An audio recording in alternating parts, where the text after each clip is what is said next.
I went and into the cupboard and I went searching for that money, and then I found it and there was $20,000 in there. I took it, so I had nowhere to hide it. So I thought, what the hell am I going to do now? So I literally got a biscuit tin, stuffed it all in the biscuit tin, taped it all up, and I went outside and buried it.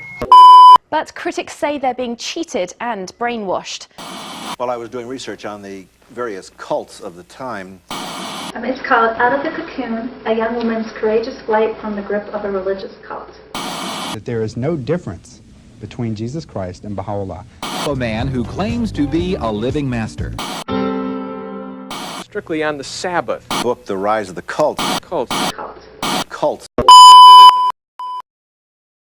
Generally speaking, a cult is a way of imprisoning people mentally, emotionally, physically, financially. There's like about 8 different types of abuse. You are controlled, you are abused in some way, you are manipulated, you're indoctrinated, brainwashed, and it's generally led by a charismatic leader who is a narcissist and loves power. I was with the Society of St. Pius X from the time I was 4 until I was 20. Basically, they adhere to the teachings of the Catholic Church of more than 100 years ago. So women have to be submissive, obedient, you're married for life, have as many children as you can. Women cover their heads in church.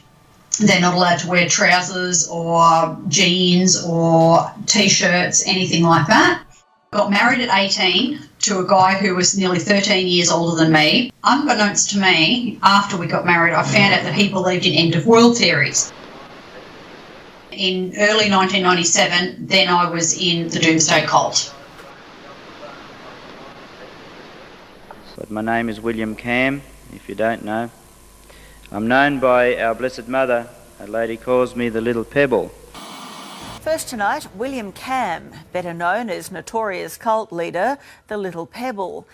We had to attend Mass once a day, prayers at least twice a day, 3 if possible. The world was supposed to end at midnight on December 31, 1999, because as soon as it switched over to 2000, apparently that bug couldn't recognise 00, so everything would crash, and that was going to be the beginning of the end, apparently. The Little Pebble, William Cam, has a telephone line to heaven. You can write a letter with questions, and then he puts those questions to the Virgin Mary, apparently, and then she gives back an answer, and then you have to follow that. Otherwise, you'll get cancer, you'll get hit by a bus, or some sort of punishment will come to you. It wasn't until 2004 I saw this title, The Beautiful Side of Evil, and I said, I just want that book. And I sat down and I read that book, and I was so horrified and fascinated at the same time that I read it all in practically one sitting, scared the absolute living daylights out of me because it's the true story of a satanic cult. I could see the parallels. I couldn't sleep for a week because every time I closed my eyes I had anxiety attacks, and I just thought, this place is a cult. I have to get out of it. I don't know how I'm going to do it, but I have to get out of it. I don't want to be part of it at all. I had no access to money whatsoever. I was terrified. I had no idea how I was going to do it. I went into town and I opened up my own bank account. I knew Tony was gambling. He always had a mistrust of banks. So he used to draw all the money out and he'd keep the cash at home. And I never took much notice. I thought, well, I'm going to find out where all this money is. I found it and there was $20,000 in there. That was just before I had the bank account, so I had nowhere to hide it. So I thought, what the hell am I going to do now? So I literally got a biscuit tin, stuffed it all in the biscuit tin, taped it all up, and I went outside and dug a big hole in the bush underneath the log and buried it. How did I have the balls? And then he came through the lounge room and I was changing my baby's nappy, and he just went, where's the money? And it had been a few days, and so I'd forgotten all about it. I said, what are you talking about? And he goes, the money, where is it? I just said, well, it's gone. It was a mental breaking away. I had no resources whatsoever. So I just did what I could do in that moment, which was mentally disassociate from the whole group.